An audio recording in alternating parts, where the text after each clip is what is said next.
People have no chance to get their personal items out. They have no chance to call for help. And this is far away from most media outlets. You are amongst the very few journalists who have even seen this.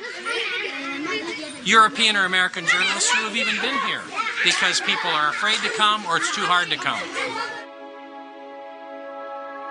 And one of the things we were told in Gaza by a very respected Palestinian psychologist who had just completed a study of 1,000 Palestinian children was that they had discovered that many of these Palestinian children no longer had a will to live, that they were so dehumanized and so affected by seeing their fathers particularly beaten by Israeli defense forces, that the psychological condition is one of the dimensions of the conflict that is not widely understood.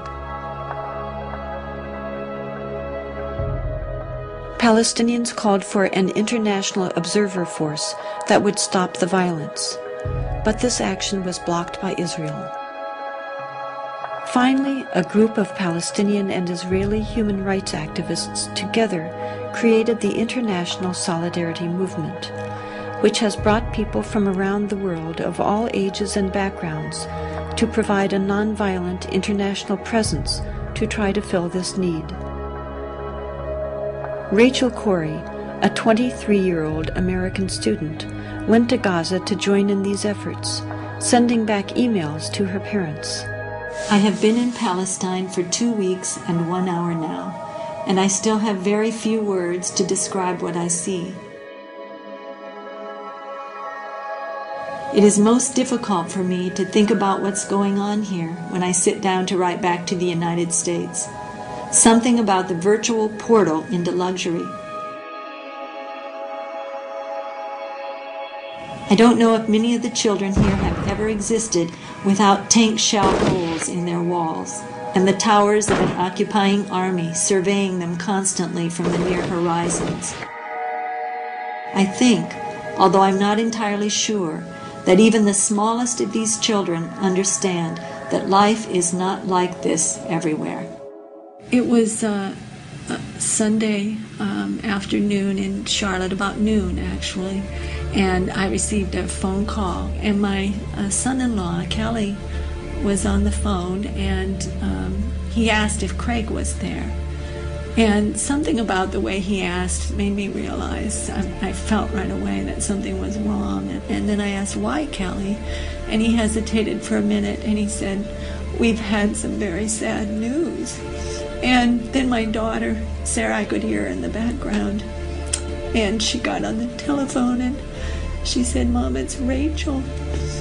And I think the first words out of my mouth then were, is she dead?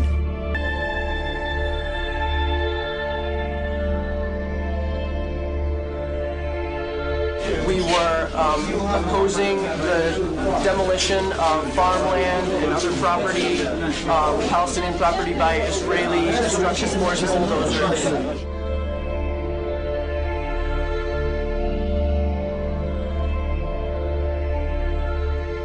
And the bulldozer drove up, and it kept going, and she tried to move back, but she couldn't move back, and she got caught underneath. She got caught underneath the bulldozer. Many other internationals began to surround the bulldozer and yell at it and tell us that there is somebody there, and it did not stop.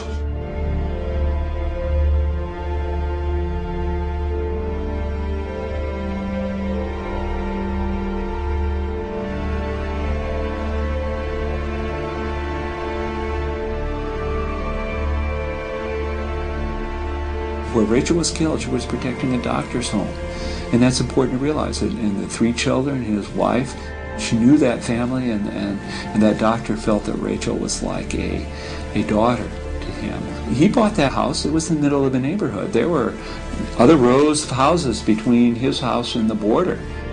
Those other homes, those other streets were all destroyed, and now it was his turn. And I've had people say, well, she was in a war zone, and Cindy points out that war zone is people's neighborhoods. Those are children. I'm here for other children. I'm here because I care. I'm here because children everywhere are suffering, and because 40,000 people die each day from hunger. I'm here because those people are mostly children. We have got to understand that the poor are all around us and we're ignoring them. We have got to understand that these deaths are preventable. We have got to understand that people in third world countries think and care and smile and cry just like us. We have got to understand that they are us. We are them. My dream is to stop hunger by the year 2000. My dream is to give the poor a chance. My dream is to save the 40,000 people who die each day.